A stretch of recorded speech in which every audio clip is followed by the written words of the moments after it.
है स्टूडेंट्स। आइए आज हम लोग बिजनेस लॉ का चैप्टर फर्स्ट जो स्टार्ट किए थे उसका दूसरा क्वेश्चन आज करेंगे।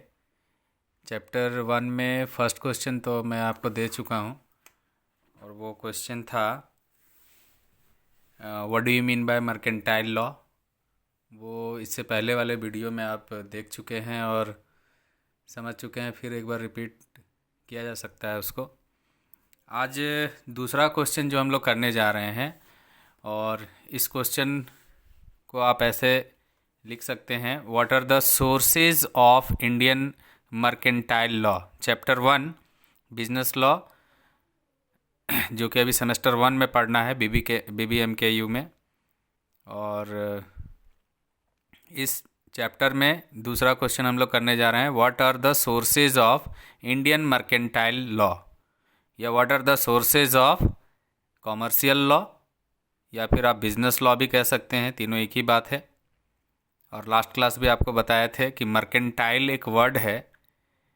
मर्चेंट आप सुने होंगे, मर्चेंट मीन्स होता है व्यापारी।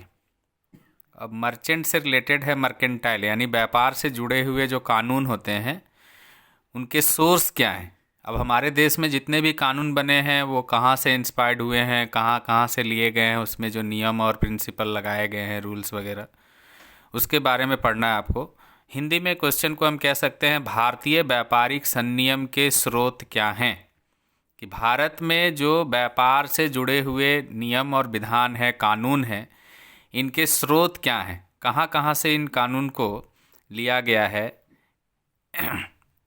तो इस क्वेश्चन का आंसर हम लोग स्टार्ट करते हैं। क्वेश्चन आप ऐसे लिख सकते हैं, इसको क्वेश्चन हो सके तो इसको लिख लीजिए। हिंदी में व्यापारिक संनियम के स्रोत और इंग्लिश में what are the sources of Indian mercantile law.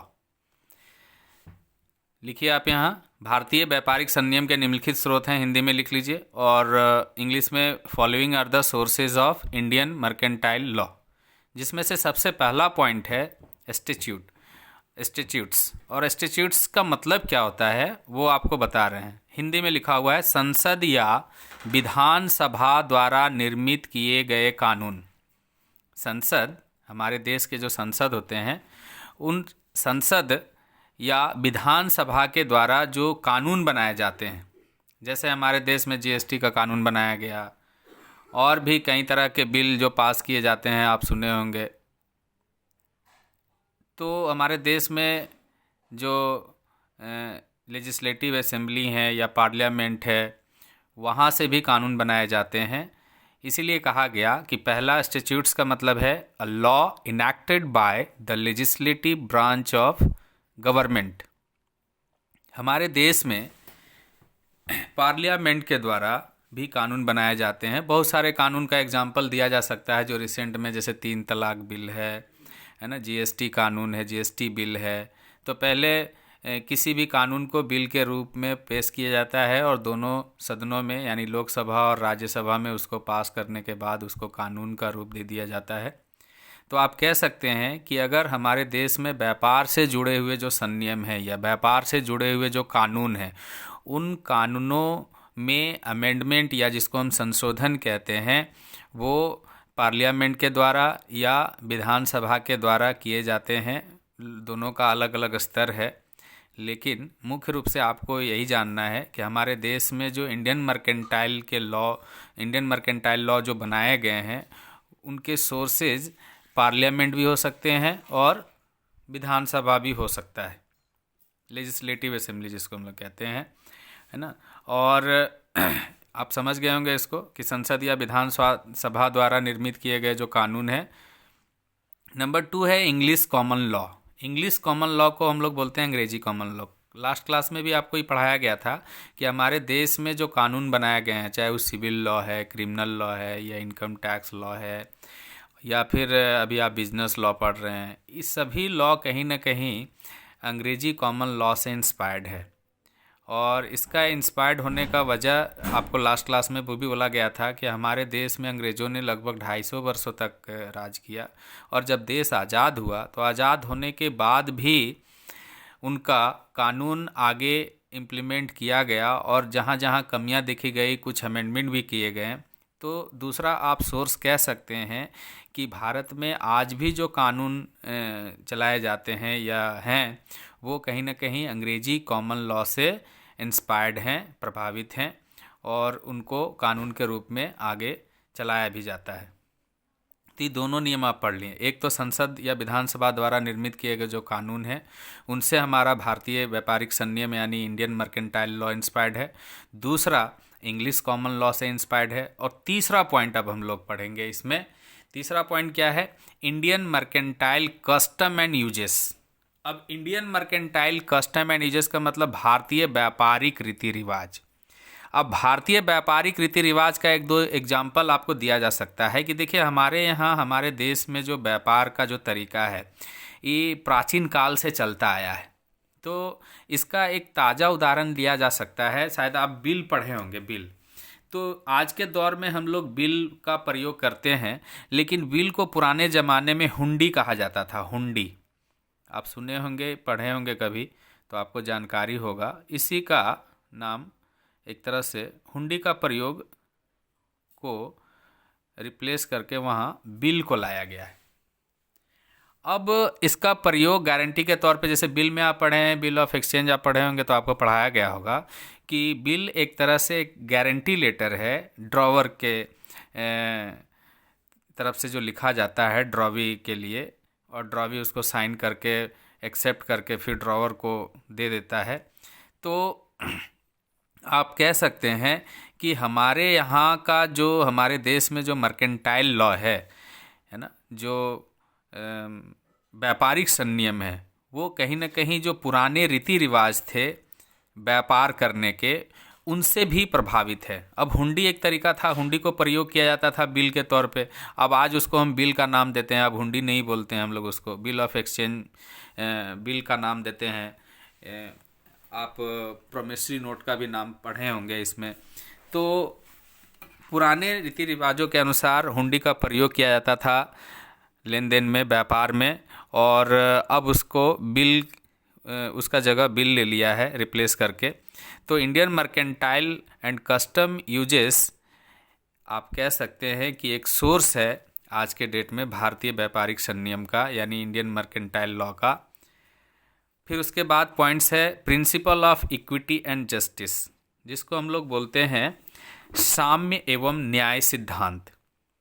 देखिए हमारे देश में जो भी कानून बनाए गए हैं वो इन सभी पॉइंट्स से कहीं ना कहीं इंस्पायर्ड हैं। तो साम्य एवं न्याय सिद्धांत का मतलब, principle of equity and justice का मतलब क्या होता है? देखिए हमारे देश में राजाओं महाराजाओं का राज हुआ करता था। तो राजाओं महाराजाओं के राज में उस समय जो राजा आदेश देते थे वो कानून बन जाता था कि अगर इसको मौत की सज़ा दी गई है किसी को, तो समझिए वो कानून हो गया। आज के डेट में मौत की सज़ा या फिर किसी को फांसी की सज़ा कौन देता है? या तो न्यायालय देगा, जस्टिस करेगा उसको, है ना। और अंतिम मुहर ज़्यादा से ज़्यादा राष्ट्रपति के पास जाता है, प्रेसिडेंट के पास। ही हम लोग सुने हैं, पढ़े भी हैं, देखे भी हैं। तो कहा जा सकता है कि हमारे देश में जो प्राचीन रीति रिवाज थे, यानी जो साम्य एवं न्याय का सिद्धांत था, जस्टिस करने का जो सिद्धांत था, वो प्राचीन काल में राजा महाराजा जिस तरीके से न्याय करते थे, आज भी राजा महाराजा के जगह में आप कह सकते हैं कि वो जगह अब कौन ले लिया है? प्रधानमंत्री, मुख्यमंत्री या देश के जो प्रेसिडेंट हैं, ये भी कह सकते हैं कि देश का राजा के तरह ही ट्रीट करते हैं, है ना। तो कहीं ना कहीं देश का जो कानून है, क्योंकि अब तो वो समय चला गया, अब तो लोकतंत्र आ गया है। तो लोकतंत्र में लोगों के लिए सभी नियम और कानून बनाए गए हैं, वो सबके लिए एक जैसा है। लेकिन आप इतना कह सकते हैं कि जिस तरह पहले न्याय राजाओं के द्वारा सुनाया जाता था, आज वो जगह देश का जो मौजूदा सरकार होता है उसके द्वारा सुनाया जाता है। तो इस प्रकार कहा जा सकता है कि हमारे देश में जो भी कानून बने हैं, उन कानूनों में कहीं ना कहीं जो प्राचीन काल की परंपरा रही है न्याय करने की, वो उससे प्रभावित है आज का भी कानून। फिर लास्ट पॉइंट है आपका लीडिंग एंड जुडिशियल डिसीजन, यानी आधारभूत न्यायिक निर्णय। आधारभूत न्यायिक निर्णय का अर्थ होता है, लीडिंग एंड जुडिशियल डिसीजन का अर्थ होता है कि हमारे देश में कुछ कानून न्यायिक प्रक्रिया के द्वारा बनाए जाते हैं। देखिए, जैसे हमारे देश में कोर्ट कहाँ से स्टार्ट होता है, एक तो सिविल कोर्ट है, वहाँ अगर आपका कोई निर्णय कंप्लीट नहीं हुआ तो फिर आप हाई कोर्ट जाते हैं, वहाँ नहीं होता है तो लास्ट में आप सुप्रीम कोर्ट जाते हैं, और सुप्रीम कोर्ट के द्वारा जो निर्णय ले लिए जाते हैं वो एक तरह से कानून बन जाता है। कई बार कई चीज़ों में ऐसा देखा गया है, कई केस में ऐसा देखा गया है कि सुप्रीम कोर्ट के द्वारा जो अंतिम मुहर लगाया गया, फाइनल डिसीजन जो सुनाया गया, वो दूसरे कोर्ट के लिए, यानी उससे जो नीचे वाले कोर्ट हैं, हाई कोर्ट हैं या सिविल कोर्ट है, उनके लिए एग्जाम्पल बन जाता है। और वो उसका आधार वहाँ पर सुनाते हैं कि जब सुप्रीम कोर्ट में इस तरीके का केस में इस तरह का निर्णय दे दिया गया है तो हाई कोर्ट या सिविल कोर्ट में ऐसा निर्णय क्यों नहीं माना जाएगा, और उसको आधार मान करके उसका पक्ष मजबूत कर दिया जाता है। तो आप कह सकते हैं कि सुप्रीम कोर्ट के जज के द्वारा, माननीय उच्चतम न्यायालय के द्वारा जो निर्णय दिए जाते हैं वो कानून का रूप ले लेता है अल्टीमेटली। तो इस तरह से कहा जा सकता है कि भारतीय व्यापारिक संनियम के ये सभी स्रोत हैं, यानी जो इंडियन मर्केंटाइल लॉ है वो कहीं ना कहीं इन सभी सोर्सेस से संबंध रखता है और इससे इंस्पायर्ड है। एक बार रैंडमली इसको फिर से हम लोग रिपीट करेंगे।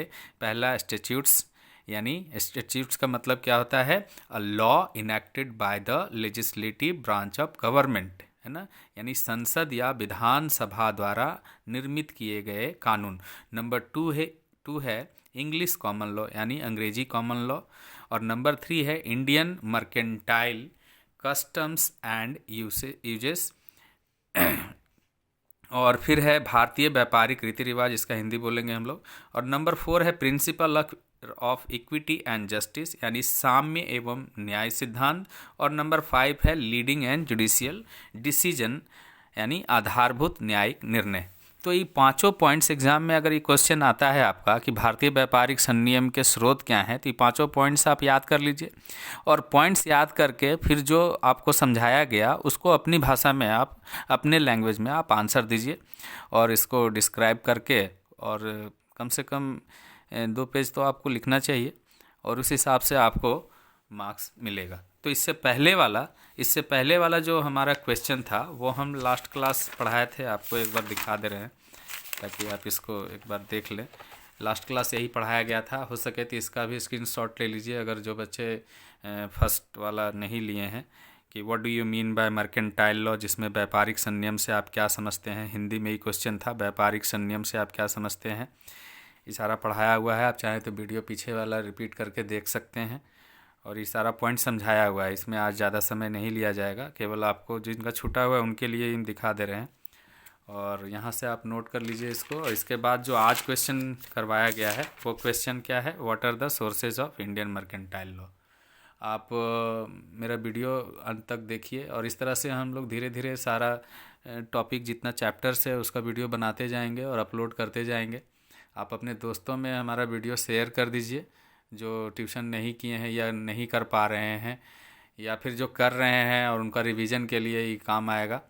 और वीडियो सब्सक्राइब करके लिंक शेयर कर दीजिए अपने दोस्तों में।